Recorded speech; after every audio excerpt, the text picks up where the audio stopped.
Welcome back to Walk with TFB. Tim Bryson here, and as y'all know, I'm a Black millennial who is eager to have unfiltered conversation with authentic people centered on education, sport, and culture. Today, we are walking with an explorer, creator, and a role model. A native of Hampton, Virginia, she earned her bachelor's degree in health science preclinical from the University of Central Florida. While at UCF, she's a two-time second-team All-American sprinter on the track and field team. She later went on to earn her MBA and Master's in Sport Business Management from the DeVos program, also at University of Central Florida. Originally recognized as a rising star in college athletics, our guest has arrived and is only getting better. Her experiences in career readiness, leadership development, and diversity and inclusion are impressive and make her a significant leader in helping to shape the future of higher education. But she is more than just her 9 to 5. She's a founder of ChristalCreatess, LLC. Former paintings represent Blackness, womanhood, and pop culture, but her art has no limits. Simply put, what she sees is what she paints. We are excited to walk and learn with this Black millennial leader on today's show. So without further ado, y'all help me welcome Christal Peterson. Christal P, what's good, homie? Yo, first of all, you make me sound so incredible. I was like, who's this person that he's talking about? That's you. I want to meet them. That's you. You know that's you. Come on now. Nah, stop. How you doing? You know, it's Sunday. I'm up. The Lord gave me another day to rejoice in, so I'm just happy to be here. Thanks again. This is amazing, and this is awesome. I appreciate it. I'm still mad you thought it was a joke, like you getting punked. I'm like, yo. No, like even at right now, at any point in time, Tim, if you're like, you know what, this is cool. I thought you were the person. Yeah, we can stop this right now. I'm totally okay. I just thought this was a joke when you messaged me. We thought it was Tuesday when it was Thursday. Life was happening for us, but you know, I was like, he must be joking. He has to be joking. Not joking. Like I said, it's all purposeful, and I'm glad you said yes. You continue to say yes to things you're passionate about, things that feel your vision, your purpose, and so we're excited to have you on the pod, especially during this season. Because I don't know if you remember, it might have been maybe a year ago at this point, but I sent you a message like, "Yo, are you gonna sell your shit on Etsy?" You remember this? Yes. It was like before COVID, right? Like or during. Yes. I was trying to find the message. I couldn't find it beforehand. I had to find it after this, but yes, purpose is good, yo. Purpose can't wait. But I know you're 1/3 of CP3, which I know we're gonna unpack that as well. But Christal, you know how this shit goes. 3 segments. First question, of course, is what's your story? So just take the next however long you need. Just talk to us, Christal. Like, what's your story? What's my story? You can just start from so many different chapters, I believe. But I guess I'll start because we're talking about, culture. We're talking about art, being Black. So I'll start when I first realized that this art stuff was for me, I guess. Mm-hmm. So originally from Houston, Texas. Not a lot of people know that, H-Town, but I'm also from Hampton, Virginia. So the 7-5 for most people who would call it that. But growing up in the 7-5, I don't know. I think I was just a creator at heart. My mom talks about me making comic books or books in general, just from a little age. I would just write about random stuff, draw pictures, have my mom read it, staple it, all types of stuff. My mom has so many different archives of just Christal series that she calls them when I was growing up. And then, living in an apartment, there's not a lot of trees or forests. So, I saw a lot of tree houses and I wanted a tree house. So because I don't have a tree to put one in, I actually made a tree house in my house out of paper. Wow. And my mom was really mad because she needed that paper because I just glued them all together, stapled them, taped them until I got this really big house. And I was just like, this is it. I don't know, just something about creation and creating was just natural to me. And it wasn't until I was in elementary school or middle school, I can't remember, but there was a project or a contest that said a day in the life, like a day in the life. Mm-hmm. And you could just go with it however you want. And I remember sitting on my porch, actually my balcony, looking out on my street. And for some reason, I just wanted to paint my street, just draw it. And I remember on just like 8x11, just a regular sheet of paper, just drawing my street. And I submitted it in, not thinking anything of it, because to me, it looked terrible. It was just whatever. And I won the competition. And what happened was you got your picture in the newspaper and I think $100 just whatever, $100 is a lot to a kid. But Yeah. that was really cool to me, just to be in the paper for a drawing that I didn't think was going to go very far, but somebody thought it was very impactful. Just a day in the life of Christal P, I guess. So that probably was the catalyst to ChristalCreatess, if you say, or just to me, like stepping into my creativeness. So my mom doesn't know where this came from. She says I have no creative bone in me at all. My dad says the same thing. I honestly think I get it from my aunt. She is so brilliant in just the things that she does. She made a baby carriage out of fruit, like an actual functioning baby carriage where you can push it, and I think the wheels were like watermelon or something like it. She just made that out of fruit because she wanted to make an edible arrangement, but she didn't want to buy it. She was like, I can do it myself, and did it. I remember us making ice cream when we were little. I remember us making our own popcorn, just different types of stuff that she used to do when I was growing up that probably just fed into me wanting to be creative. I just wanted to create with my hands because I saw her do it. So I say, Auntie Christina, you are the reason why I'm probably the creative that I am, because of you and just all the cool things and like science projects that we used to do. I'm appreciative of you. So I'd say that's my story in terms of just creating. And even when I went off to college, I painted. Every gift that I gave friends were something that was made for me, because I feel like that's a little bit more sentimental, a little bit more impactful. So I had friends tell me, this is so good, you should sell this. Or, oh my gosh, Christal, this is amazing. Like, I can't believe that you're painting this or you're creating this. You're so brilliant. And I just never took it further than that. I just kept it like in my circle. So I want to stay with that for a second, because you mentioned you went to college, right? And the accolades speak for themselves. So it shouldn't have been a surprise when I read that off a few minutes earlier. But nevertheless, you studied in what this major at UCF that they need to change because it's too confusing. But like health science, preclinical, public health, whatever the hell it is. It's not art. It's nothing in the fine arts. Nope. Like what, encouraged you or, inspired you to pursue that as a career, at least what you thought would be a career, entering college back in probably 10 years ago now. Ooh, damn. Jeez, that's a good question. Yeah. That is so good. I think, and I believe that I thought my path in helping people was going to be medically. Okay. I don't know what it was. I knew I didn't want to be a doctor. So like a doctor, but I knew I wanted to do something that just help people become better in whatever like realm that was. And when I got injured my sophomore year, so I had a hole in a tear in my patella tendon that took me out for the season.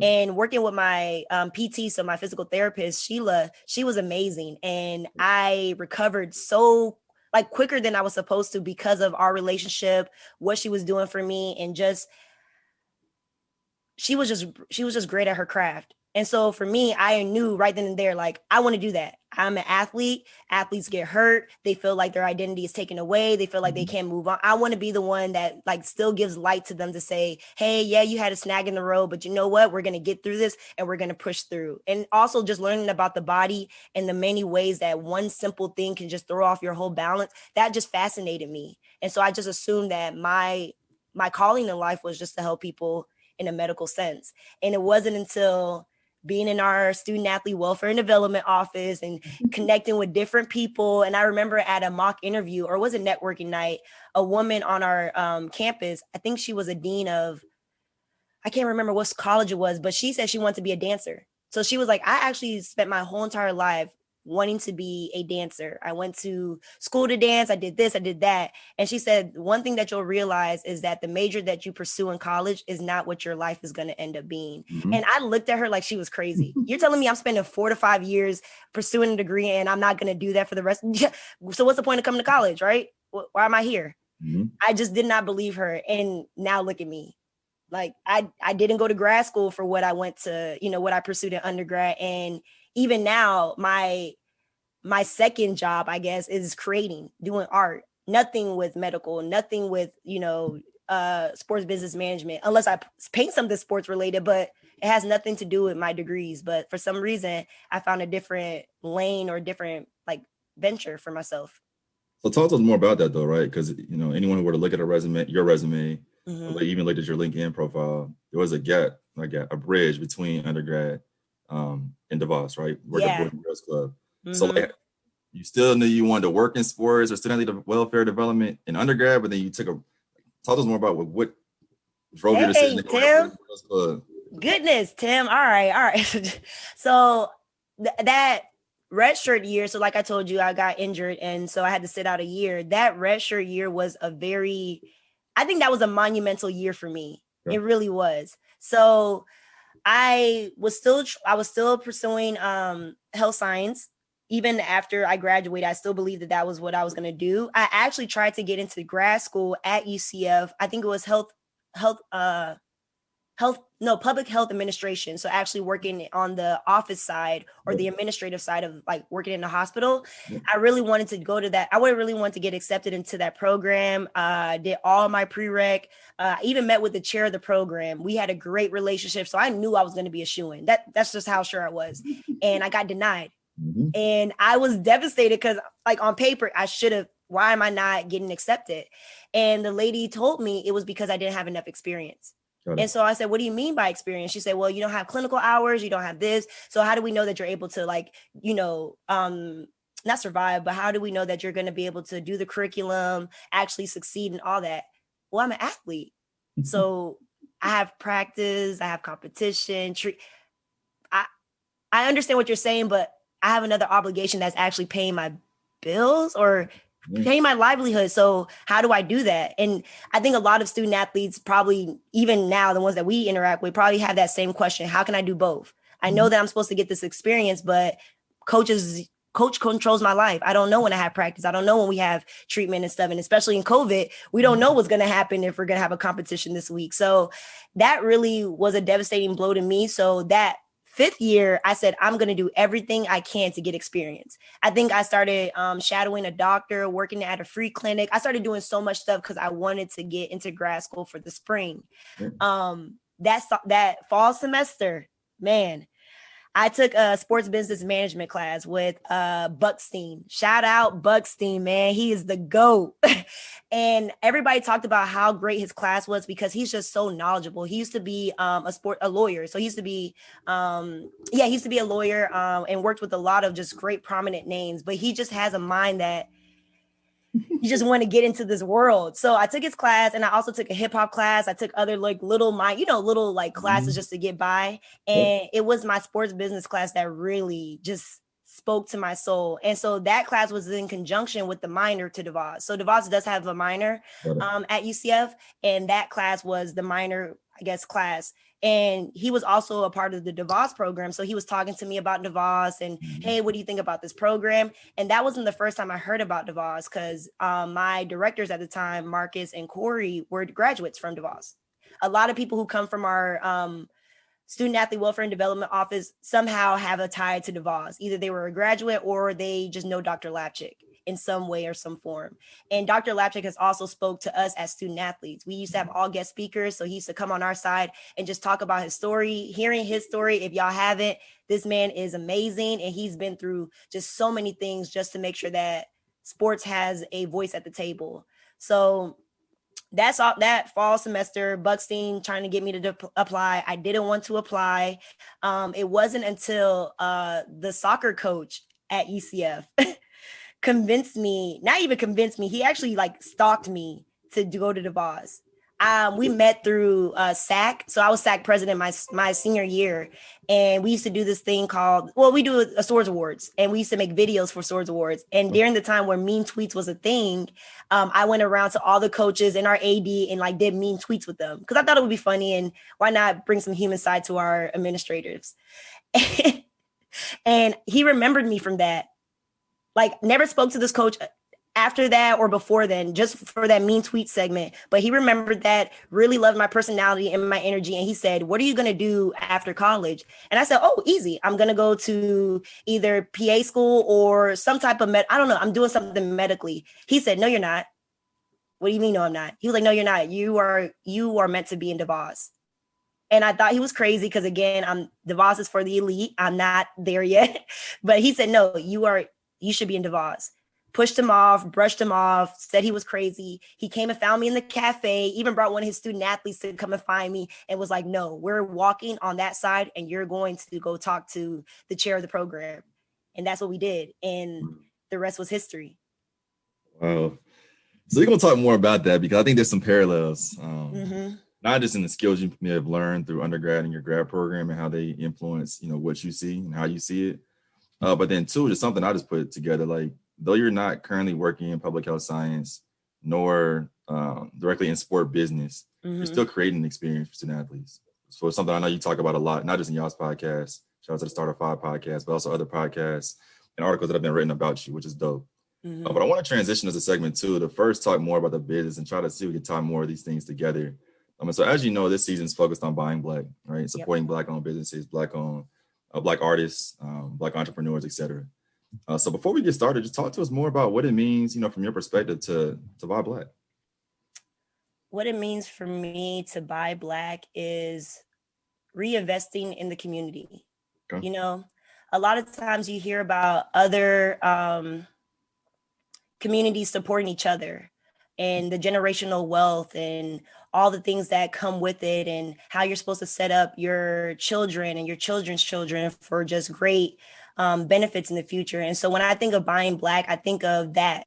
I think of being able to help an individual, help an organization, help a legacy create and build more, put more business people into the community, if that makes sense. So I think buying Black is just opening doors and creating opportunities for others to step into their purpose, but also to, I don't know, put some flavor into the world or put a different spin that maybe we wish we would have saw when we were growing up. And now we have the opportunity to do it now. Like I shout out to you and, your beer making skills. Cause that was amazing when you did the Black Life. Like, I just thought that was so cool and wanted to know more about like how you did that. I'm not in particular a beer drinker, but I wanted to support you because of the fact that you put yourself out there and not knowing what was going to happen. You just made yourself available, and you never know, and you probably do right now that probably touched somebody or made somebody feel brave enough to also start their own business. I know for me, when I saw you do that, I was like, I can do it too. Yeah, mine's may look a little different. It's art, yours is beer, but at the end of the day, we're creating something that's a piece of us and putting it out there for others to enjoy and also have us in their house. I like how you said that, and I want to say thank you for the words of acknowledgement. And you're not a beer drinker yet. Not yet. Yes. I ain't been to Waco yet. If I see you, probably Houston for Black Student Athlete Summit, we'll get you situated, but please, not yet. Please. Yes. I'll say that. Yeah. You're right. I told the homies, but even with this buy Black piece, right? And it's something I'm continuing to think more about.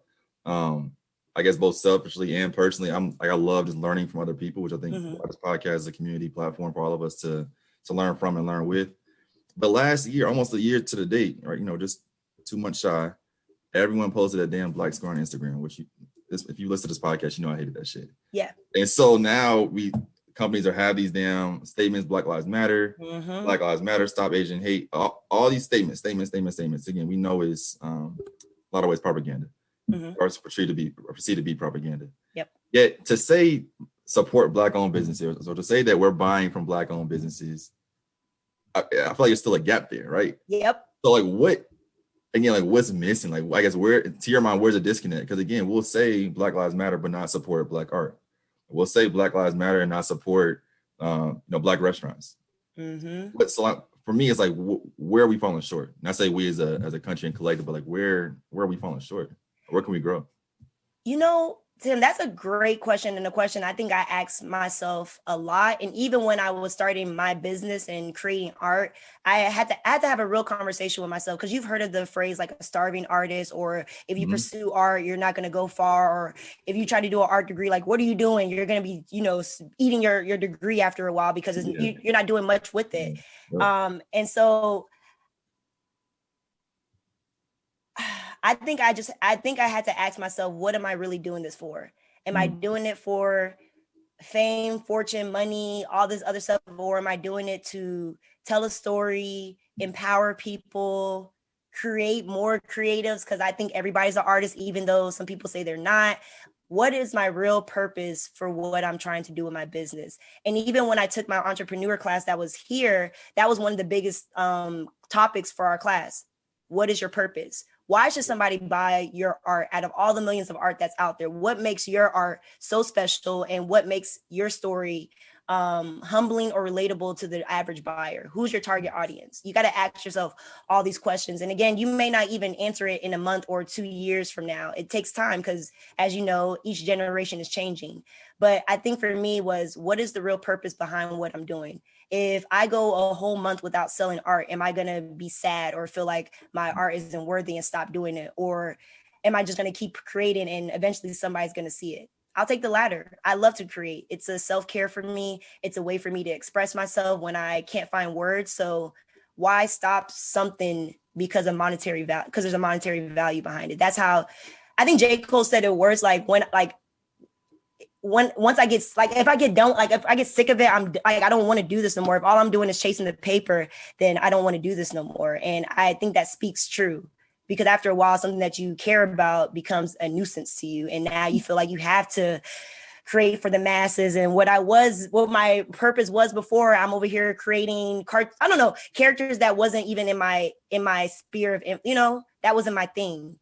So I just think when it comes to supporting like Black, you just got to figure out what your purpose is. But that wasn't your question. What the gap is, I don't know. That's something that I'm still trying to figure out. My boss does a really good job of every Friday she buys Black. She says that.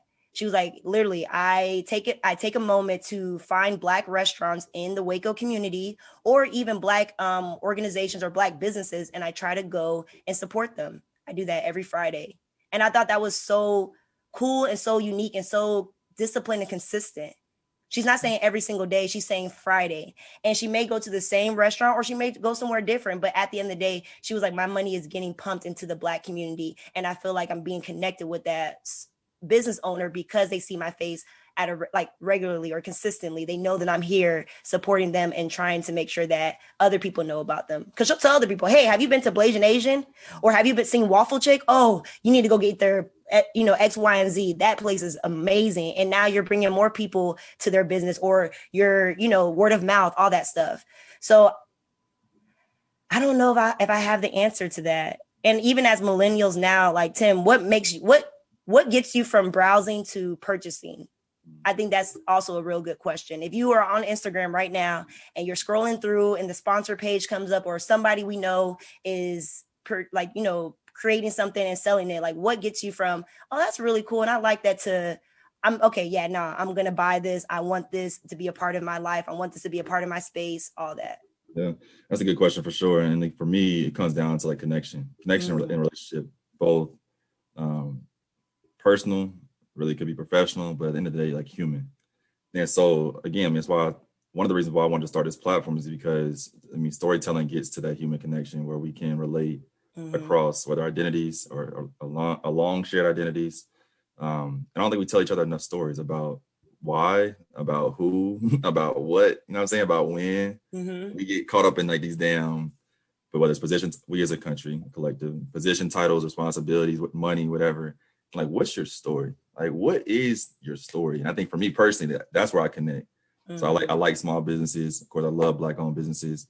But if I can connect and relate to you in a way that is that's genuine, but also hits me, we're at a place where my purpose is intersecting with your purpose, at least what I believe your purpose is to be based on what I see, then we're in a good spot. And so I'm glad you asked that question, because for those who do not know, like, what is ChristalCreatess? And shout out to your entrepreneurship class. What's the purpose? What is your purpose? And with the business, at least. Yeah, I got you. And I wish I had my paper in front of me, because I did a whole 8 weeks class about it and I had to write it all out, but I should have it to memory. And I'm still developing it as it goes, because I feel like there's so much to ChristalCreatess. But what ChristalCreatess is my business, and the business is centered around just art. And I say art and not canvas art or digital art or sculpture art or anything like that. I don't make it specific because I'm still learning and I want to keep pushing myself, and I want to keep finding new ways to, stretch myself. This past week, I was able to be a part of this really cool subscription box for the Waco community, where they asked local small businesses to put a piece of their work into a box that was given to somebody who purchased the box. So it was really cool to be able to create 20 small 3x3 pieces. And if y'all don't know dimensions, it's like the size of your palm. Yeah. I've never painted that small before, but I wanted to try it because that was something new for me. And it was so cool to paint my big pieces, like the one that you see behind me, to a small handheld piece. And that also helped me as an artist find out my levels. I just pushed myself to a new level just this past week in doing that. It's by itself. So ChristalCreatess is art. And that's it. Point with the period. This art. And just getting more into it. My purpose, or the purpose of ChristalCreatess, is, again, just empowering people to know that they are artists themselves. So I did a paint and sip for Women's History Month, and that was centered around empowering women and just also celebrating us and the many things that we were able to accomplish in the year, in the past 20 years, 50, all that. And the painting was called My Sister's Keeper. And how it was supposed to look was the painting was a woman with her back, like with facing her back, and her hand was on the woman next to her. But if you had your individual painting, it looked like the hand was cut off. So like, if you looked at it, you're going to ask like, what happened to the painting? Why is there another hand, but I don't see her hand? It's because 20 other women in the Waco community have the continuance of that painting. So we may not ever see each other again, but in some ways we're always going to be connected. And I wanted that painting to be a connective piece for all those women who came to be a part of it. Because again, I don't know Michelle Obama. I don't know Serena Williams or Carmela Harris, but at the end of the day, I'm connected to them because of their story. Because they look like me, I know I can be whatever I want to be. And so again, they may not ever see me, but for some reason, their hands are on my shoulder. Like, we're standing on the shoulders of our ancestors at all times. And so my art, I wanted it to be a connecting piece to our history, but also make you ask questions as to why did I do what I do? I know I had a series where I did your favorite cartoon character in turbans. Why did I do that? I love turbans. My parents are from St. Lucia, so that has a very big significance behind me. And so why not create that for your favorite characters? I did Susie Carmichael and Angelica Pickles. I did Lion King. I've done Ariel from The Little Mermaid. I've done so many different things because I just think, how cool would it be to have your character just rocking a headpiece? That's really cool to me. I've also done Frida pieces because I love Frida and her story about empowering women to break that ceiling. But I did her in blackface because at the end of the day, I'm a Black woman. I identify with her, but I also wanted somebody that looked like me. So I did a Brida piece, Black Frida. Boom. Just different things that I try to find myself, or again, ask questions. I want my piece to be a conversation starter. If you buy it and somebody walks in your house, I want it to automatically create the vibe that you're trying to look for. But I also want it to be something that when somebody walks past it, they have to stop and just look for a little bit. Just look. I like how you said that. And I like art period. That could be the title of this episode, actually, is art period. Spell it all out. But I think when you say that, though, it does bring to me just different stories that I've had trying to go through art museums. And some pictures I look at, I'm like, it's cool, it's whatever. Yeah. Others catch my attention, like, well, how they do this? Who made this? Why? Why did they make this? When did they make it? Because of course, you know, the art that you've done post May 2020 may look a lot different than what you did prior to May 2020, right? And so there's some historical context we need to, you know, keep at the forefront of the conversation as well. But getting back to the story of ChristalCreatess, because again, you were painting really since you were a smaller child.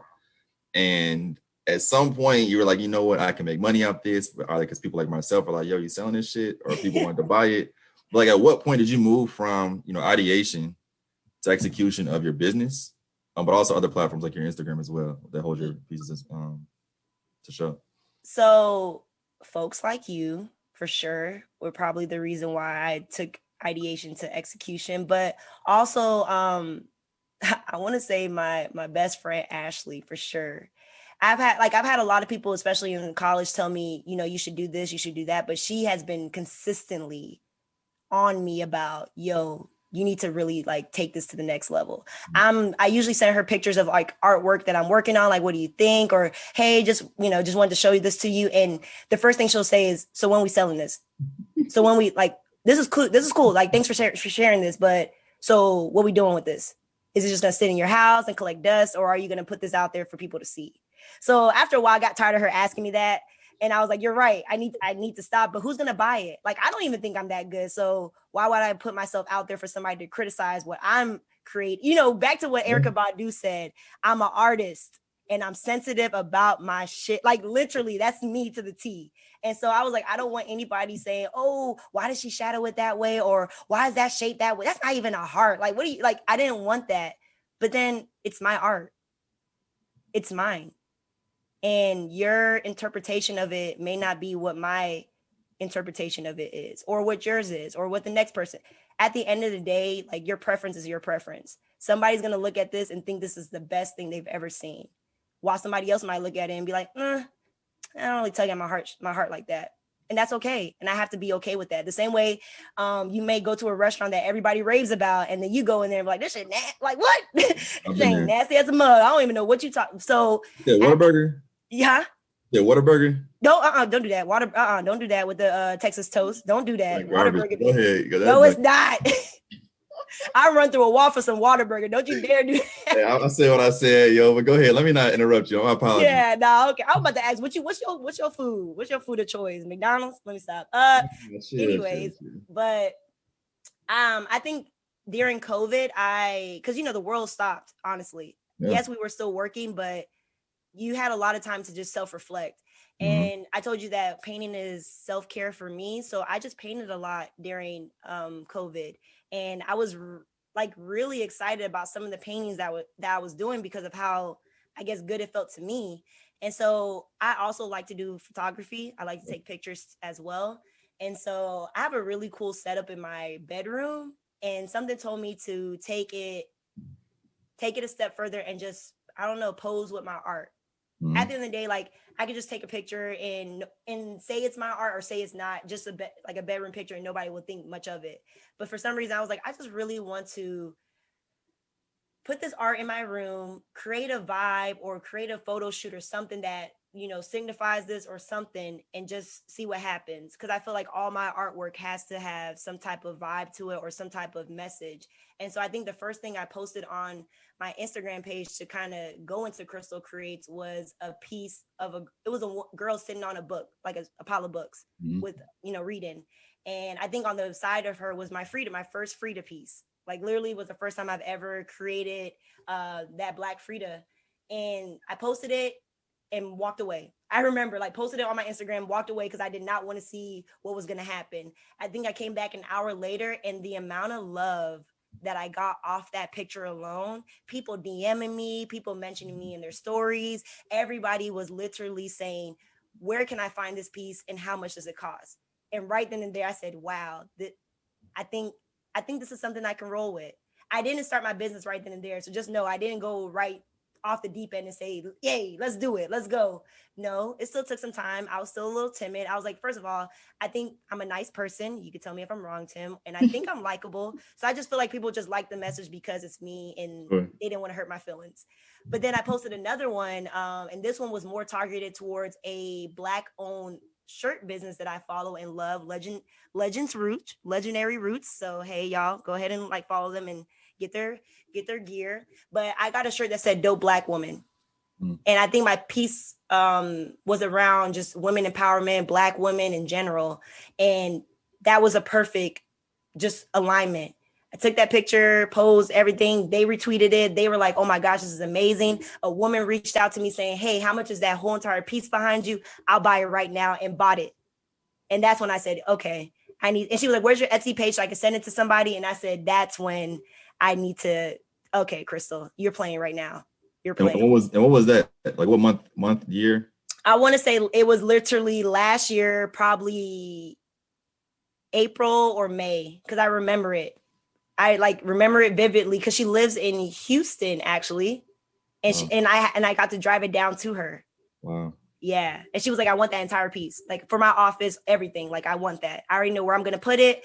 Just let me know how much, what's the price. And that's another thing. Didn't have pricing, didn't know. Because again, I don't think that my art was that worthy. And even when you give people prices, sometimes you dumb down the prices because you're like, I don't want to say something too crazy where it just throws them away, or they're like, oh, that's too rich for my, like, even in starting business, y'all, it's so hard to just try to advocate for yourself and also know your worth, because you just don't want people to be deterred. But if it's worth it, people are going to pay for it. And even when you dumb down your prices, somebody who thinks it's worth it will give you more, because they're like, you're not valuing yourself. I've had so many people, when I give them a price, give me so much more, because they're like, you're playing. You're like, honestly, you're paying me to take this painting away from you. That's how much you're playing right now.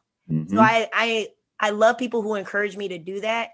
And I also love people who continue to ask me and challenge me to like find out what my menu prices look like, or how to better advocate for myself. And my boss gets mad at me all the time because I'll do something. He's like, how come you didn't tell me you were doing this? And I'm like, well, I didn't know if it was going to be a success. So like, I just wanted to see, like, test the water first before I brought. He's like, no. You need to tell me, because how am I going to be able to support you? And I'm like, closed mouths don't get fed. You're absolutely right. Listen, first of all, shout out to supportive supervisors, Black supervisors, back to y'all podcast, Starter 5 podcast. Mm-hmm. That support us outside of work, right? That see us as more than our FTE responsibilities. But going back to the story with you even starting the business almost a year now, like, just talk to us more about, like, what are some of the lessons you've learned about yourself, about business life, about entrepreneurial life, in your journey of, starting and really building ChristalCreatess to where it is today? Just like wine, you get better with age or you get better with time, honestly. You said it perfectly. What I created last year around this time is nothing compared to what I'm creating now. Yeah. If that makes sense. Yeah. I feel that I'm getting better with each time I pick up a brush, every time I put it to canvas. I feel that I'm not being stagnant, if that makes sense. I know with business, there's sometimes where you have a dead period of like writer's block or painter's block where just things aren't coming. I'm glad to say, like, that hasn't hit me just yet. But I honestly believe that I'm just growing. My entrepreneur class told me that what you decide to do right now is going to change like a year from now, 2 years from now, because your business might change. Mm-hmm. Again, as much as that my purpose is always going to be the same, the audience, the consumer is different. And so still trying to find my purpose while also trying to relate and encourage and connect, like you said, Tim, to the person who wants to, purchase my products. So for me is just staying on top of, I guess, trends, but then also not painting things just to paint them. I don't want to produce anything that doesn't make sense, honestly, that I can't talk to you about or that I don't feel passionate about, because you'll see it in my painting. If I'm not passionate about it and I'm just drawing it just to draw, the lines might be messed up, the crease of it might, you won't feel it. And I think art is all about being able to feel. So I just think I'm growing and I'm continuing to learn newer things. When I got my LLC, approval, that was something new, because you never think about, starting your business and making sure that you are protected financially in case things happen. You don't know about the whole business card and making sure that you have a credit card dedicated to that and not crossing funds and all this stuff. But you just learn so much more about how to advocate, again, for yourself. All about knowing your worth. When I put a price behind a painting, never differing like to something else. Like, that's my price. That's what I'm going to do. Yep. If you don't agree, then that's what it is. But at the end of the day, y'all, every artist has an expense. Every artist has a bill. So I know a lot of times we want to say, like, give me a discount or, look out or things like that. Like, we can't look out for too long, because after a while we ain't going to be able to make no money. And every material that we're putting into our craft costs money out of our own pockets. So when we say buy Black, we're talking about putting money back in the pockets of those who are literally trying to create a dream. That's literally what it is. So I'm still learning. I'm still new to this game.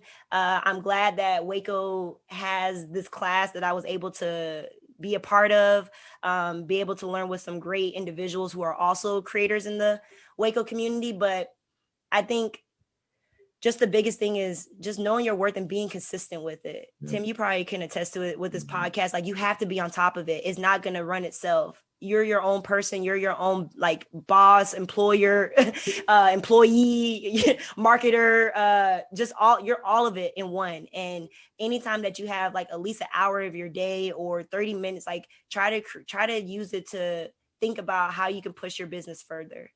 I think that was something that I had to learn, because I'm not going to lie, y'all. Sometimes I could be the biggest procrastinator. I know that for myself. I like to put things off a little bit because of just personal reasons. And then when it sneaks up on me, I'm like, why did I wait so last minute for this? The same thing with the business. Nobody is going to push my business but myself. Yeah, I might get to a point where it starts working for me on the back end, but in the beginning stages, that foundation, connectiveness, is what I really need to do, which means that I need to be consistent with it. Mm-hmm. So if I need to keep posting about different artwork that I'm working on, I need to do that. I can't just hold that to myself, because nobody's going to know. How am I going to get upset about nobody buying my art when nobody knows that I put out 5 different things on my website? That doesn't make any sense. I'm shooting myself in the foot. So I just being consistent. It's hard. It really is. But that's what separates successful people from wishers, dreamers, thinkers. My dad, and you asked me, it was in our questions, but like a life motto, my dad has always been a big advocate of saying to me, Chris, like from the time I was little, never live a life a shoulda, woulda, coulda. He always told me that. Never live a life a shoulda, woulda, coulda. If you ever find yourself saying, I should have, or I could, he was like, that's no. And that's probably why I also say yes to a lot of opportunities. It makes sense now, because I don't ever want to feel like I'm blocking my blessings because of being uncomfortable or not knowing what's going to happen. I said it on a call that I was on this past week. On the opposite end of fear is opportunity. And I think that's what life is all about. We're just fearful of the unknown. If I put myself out there and it doesn't work out for me, do I stop or do I keep going because the breakthrough is on the other end? It's just a lot of like fear. And again, you can't live your life full of fear, because I'm going to wake up 30 years from now and say, dang, I should have started that art business. Like, because I might see somebody else, like if not me, then who? There might be another ChristalCreatess, and I'm mad because I'm like, I was doing all those things. And now look, somebody else is, reaping the benefits of what I could have, things like that. So I'm not going to live a life of, I should have did this. I could have, nope, I'm doing it. And that's it. Because if not me, then who? Somebody else is going to do it the same way. If Benjamin Franklin did not create the light, like somebody else would have did it. It's not like it would have stopped at him. So just know that nothing stops at one person. Somebody else picks up or has the idea and decides to execute it. There's a difference between ideation and execution. Execution is the effort and the hard work behind it, because we're all ideas person. Tim, I know you have some brilliant ideas, but when it comes to executing it or putting the work in, it's like, where do I start? How do I don't know. Every time somebody asks me about my art or like things that I'm doing, like, you're killing it, I'm like, I don't know what I'm doing, y'all. Like, I'm telling you right now, I'm just out here just winging it, like straight chicken winging, like just, I don't know what I'm doing, but I'm doing it. I'm just doing it. Check this out, y'all. I'm laughing because I've been saying that shit. I told y'all, I think last season 1, like, I didn't know what the fuck I was doing the last 2 seasons. I really didn't. And I'm slowly, to your point, like continue to learn more, trying to get better by listening to other people's podcasts, figuring what I don't like, what I do like, how I sound, rerunning my shit back, seeing where I could have been more silent versus. And so it's definitely a learning game. And I think for me is knowing like when to, step on the gas, but then also when to let up, right? And break. Well, I took 2 months off. I was like, I need a break, not just from the pod life, but like I'm in fucking school. Like, yes, I need to graduate. So you ebb and flow. I'm trying to figure this shit out at the same time. No, but I appreciate you for saying that too, Tim, because I feel like you and me are like the same in terms of like high performing people. Even when I met you at ELS, like you are just like a presence. You know that. Like you really are. You huh? Yeah. We were the same class. I don't know if you remember. See, that's what I'm saying. We were like, I was a wallflower, so that's why you probably didn't know me. You was on the stage killing it. But at the end of the day, like you have a presence about you that I didn't know you, but I knew like, yo, something's like a little bit different about X, Y, and Z. And so for us being high performing people and feeling like we always have to do something, taking your foot off the brake, or not the brakes, because that's stopping, taking your foot off the gas is almost being selfish, if that makes sense. Because you feel like I should be doing something. Why am I not producing? People are probably like, where Tim at? Tim usually always on the ground. He not out here putting his stuff out there. Is he slacking? Is something? No, I'm taking care of me. Exactly. And that's all you have to say. Rest I'm taking care of me, and that's it. You know what? I'm in fucking school. I'm stressed. It's okay for me to take a step back and say, what is going on with Tim, and how can I get Tim back to his high performance self? Yep. And so even with the business, like it's okay to go on a hiatus where you're like trying to reevaluate yourself or reevaluate how you could be better. Cause I know your first episode 1, season 1 sound is nothing compared to what you're doing right now. You probably go back and listen to that and be like, yo, whose man's is this? Why is there clacking in the background? I sound like I'm on somebody Motorola talking. Like, you know what I'm saying? Like you find so many different things, but you know what? You started it. Because you could have listened to that first episode and said, you know what, I'm done with this shit. Like, this sounds terrible. People gonna be like, this ain't the type of things that Tim produces. All this stuff. You could have been really in your head, but you weren't. The same thing, like I said, with me, what I painted last year, I'm thinking was phenomenal, or the best I could do. And then this past week, I did something crazy, and I'm like, yo, this is it. And then the next year, it's probably going to be something else. And we're just going to keep getting better and keep adding to that jazz and that spice. But that's also why people follow us and they fuck with us too, because like I saw you at your raw and I see you growing and getting better, and you're motivating me to want to do the same thing too. All I got to do is start.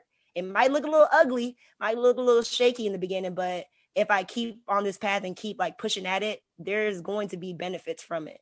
Most definitely. And I want to take it to segment 3. I think you're trying to quote J. Cole earlier. He may have said this, but I know Drake said, moment I start having fun with it. That was it. It was Drake. My bad, J. Cole. But because we were talking about J. Cole earlier. Yeah. And so as soon as you said that, I was like, yeah, that's been my motto for a lot of things I'm doing in life, right? Whenever I'm not having fun, I'm not doing this shit. But you're having fun with ChristalCreatess right now. Mm-hmm. So how can I best support you? How can our podcast family and community best support you? And not just your work, but also you as a human as well.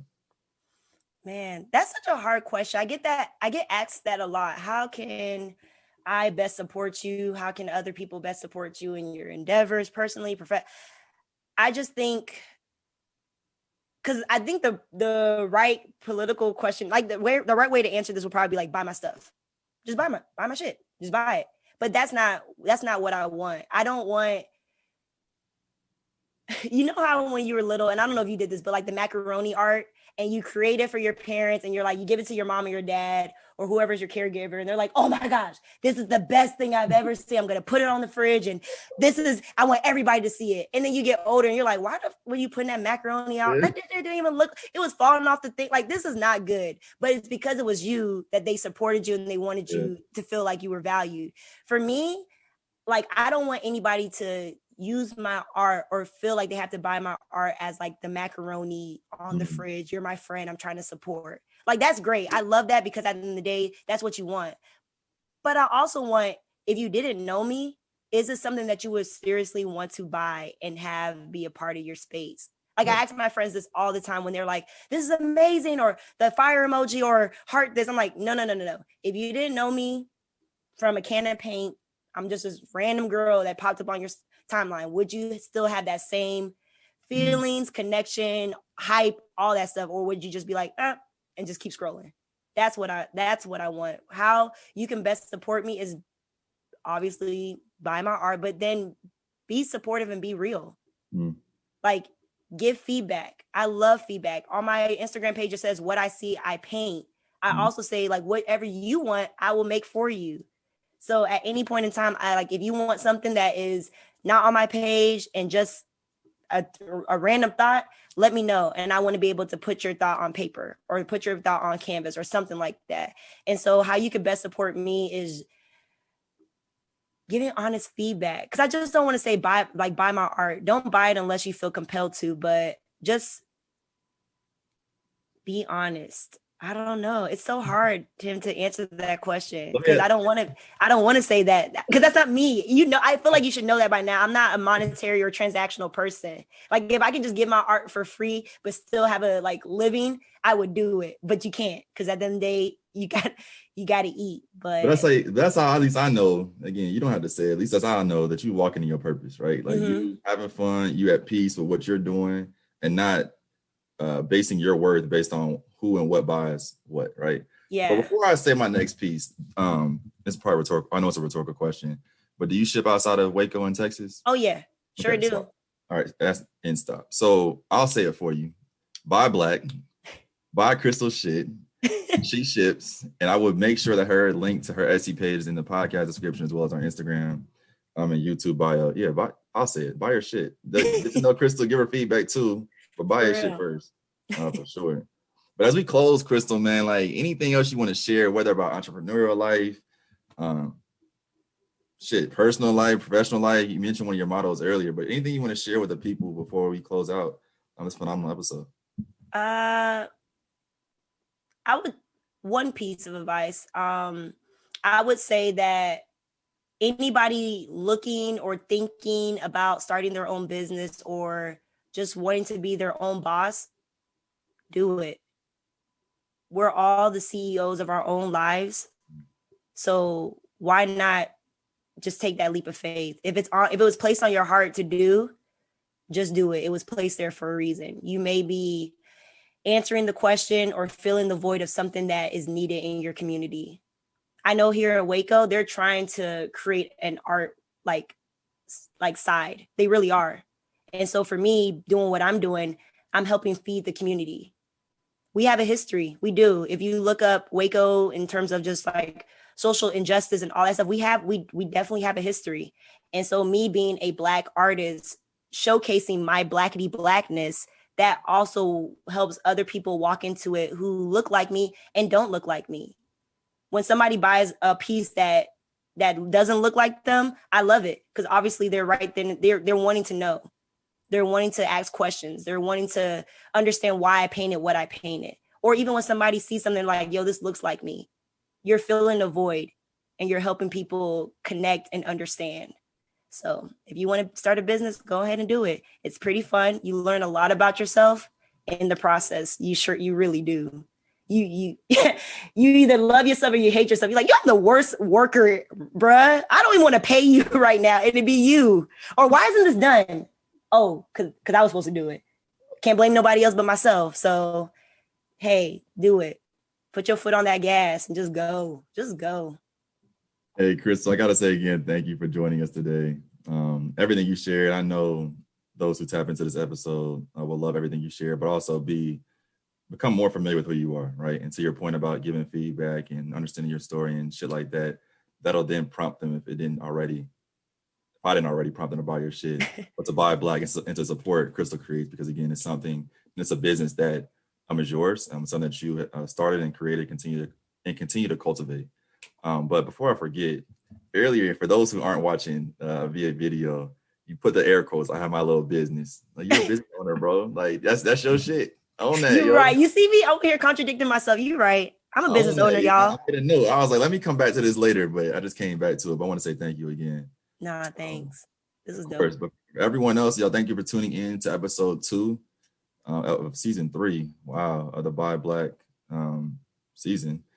Thank y'all again for continuing to support us, not just on Spotify and Apple Podcasts, but for those who are currently now viewing on YouTube. Look forward to having more unfiltered conversation with authentic millennial people centered on education, sport, and culture as we move throughout this season. But buy Christal shit, and as always, welcome.